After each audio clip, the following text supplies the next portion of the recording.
Delhi assembly ఎన్నికలకు ముందు Aam Aadmi party ఆప్ అధినేత అరవింద్ కేజ్రీవాల్ మహిళా సన్మాన్ పథకాన్ని ప్రకటించారు.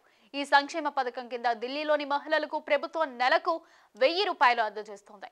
ఢిల్లీ అసెంబ్లీ ఎన్నికల తర్వాత ఈ మొత్తాన్ని నెలకు 2100 రూపాయలకు పెంచుతామని ఢిల్లీ మాజీ ముఖ్యమంత్రి కేజ్రీవాల్ హామీ ఇచ్చారు.